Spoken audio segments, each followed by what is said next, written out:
Electricity distribution in Uganda has for the past 5 years been somewhat a shared deal, which has seen many areas suffer load shedding in a bid to distribute the unlimited power to 20% of the population that is on the national grid. This has left many frustrated because they cannot operate their daily schedules and activities which require them to use power, like charging cell phones and pressing clothes.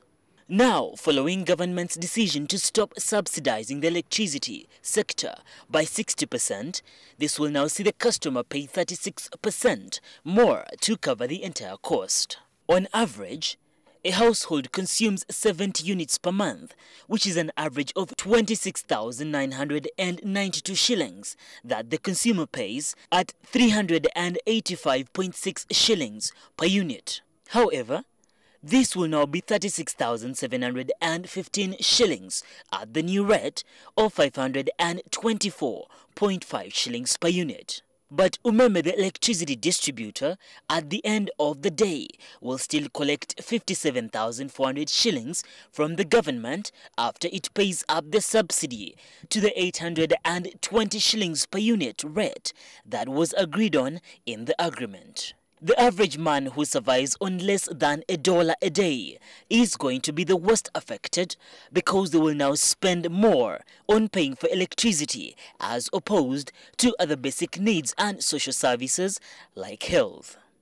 So that means that, when you increase the electricity, the health services are going to become expensive.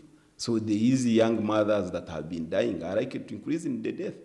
The peasants that have been sending their students, their sons and daughters to schools, some of them are going to find it very difficult because I'm very sure very soon, even already some of the schools are saying they are going to increase the school fees. Uganda's economy relies heavily on social services, which too will now increase their rates following a large increment across all industries.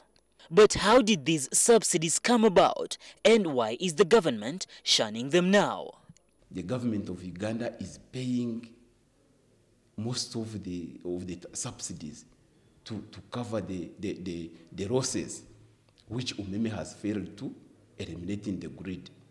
When they entered into agreement in 2004-2005, the government of Uganda accepted to pay for all the losses in the grid. So meaning that even if Umeme doesn't invest to stop those losses, the Umeme keeps on getting its money from government, and that includes the subsidies. But that's not all.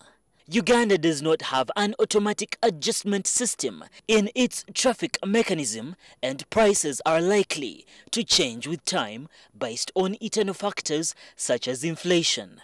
Now, experts are advocating for prepaid meters for the average consumers as the solution for the power tariff uncertainties, but are skeptical as to whether this will be implemented.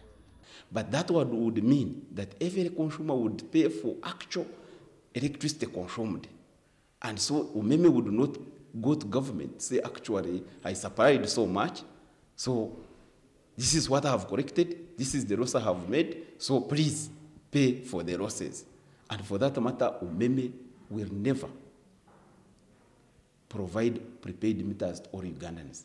A lot of money has also been invested in the construction of dams to generate more power, which have since delivered below their expectations, which has left less homesteads connected to the power grid and still paying high costs.